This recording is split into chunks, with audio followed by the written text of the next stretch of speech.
much for having me. Appreciate being here. Yeah. Yeah, let's just get your overall take, though, of how he did at the news conference. You know, I think it's something that you've never seen before. A president that is completely unengaged with what's going on, that has to be prepped so much that he still needs his note cards to be able to answer questions. Look, I was mayor for 6 years. I was on the city council. I had town halls all the time in press conferences, and I never had to bring cheat sheets with me, because as we were writing the policies, as we were having conversations with people, that's information you need to be able to answer, because you're the leader of the free world. These should be your policies. You should know what you're talking about. And, you know, I got really frustrated when he started talking about what was happening at the border, and, you know, his ideas of what under the previous administration had occurred. You know, I saw under the previous administration there was a cleaning up of the border, that they were having families that were being reunited over in Mexico. Absolutely not what he was saying at all. And it also, you can see how and down and seen it firsthand. And I think you have to realize that policies have consequences, and the 100,000 people that you have seen that have surged our borders over this last month, those are consequences. He needs to get down there and he needs to see that. Yeah, well, Congresswoman, you mentioned that our border obviously is seeing this surge. Thinking back to the press conference, Yamiche Alcindor of the Public Broadcasting Service mentioned that she believed that they were coming because of the perception that Joe Biden is a nice guy. Do you think that that's why actually the border is seeing a flood of migrants now, or do you think it's weakness? What's your take on that question, or whatever that was in general? I think months of his rhetoric about open borders during his campaign, I think them to come. I think his 100-day stop on deportations, I think is on taking 91% of immigration's customs enforcement ability to be able to arrest, detain, and deport had a lot more to do with it than his personality. These are policies. And this policy has created this mass humanitarian disaster down at our borders. But it's not just at our borders.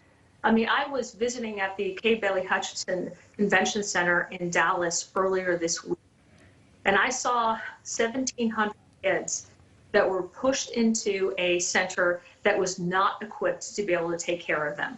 They have 2,300 cots in one room. The very next day, they were at capacity. They had 3.5 days to be able to prepare, because this administration has no plan moving forward.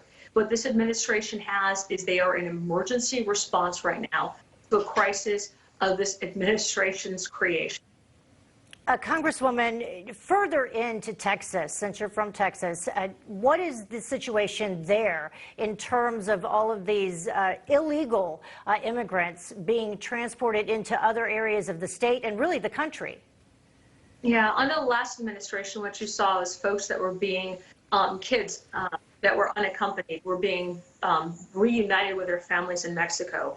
They were asked to go to the first safe country and apply for asylum. What you're seeing right now is a surge on our borders that our Border Patrol cannot handle. And then you're seeing them people being bused to other areas of the country, thousands of miles away from their families. And what we saw earlier this week was about 1,600 to 1,700 13 to 17-year-old boys that were brought into Dallas all by themselves, many of them having suffered from tremendous trauma, malnourished, and really not knowing what the next steps were going to be. They have 75 days at the convention center, but the Biden administration has no plans of what to do with them after the 75 days is over. They are trying to release them as soon as they can and then bring more up to follow.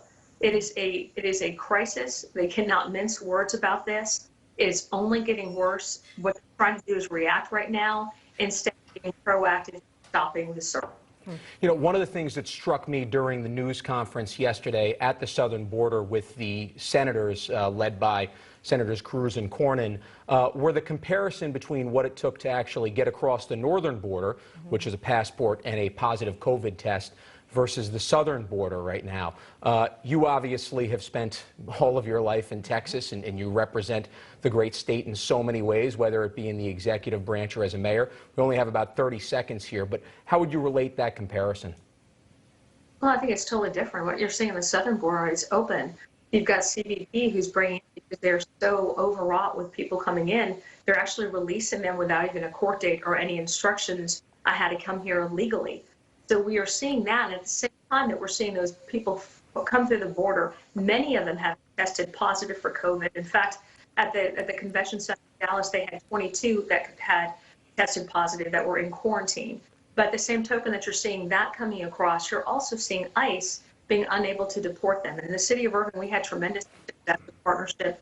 We had the fifth safest city in the country. We had some of the highest rates of criminal illegal aliens being deported. And right now, that resource has been cut by this current administration. And you're seeing it with more human trafficking, with more smuggling, with more drug cartels in our streets. Well, Congresswoman Van Duyne, thank you very much for joining us. Really appreciate it. Thank you very much. you. I appreciate it.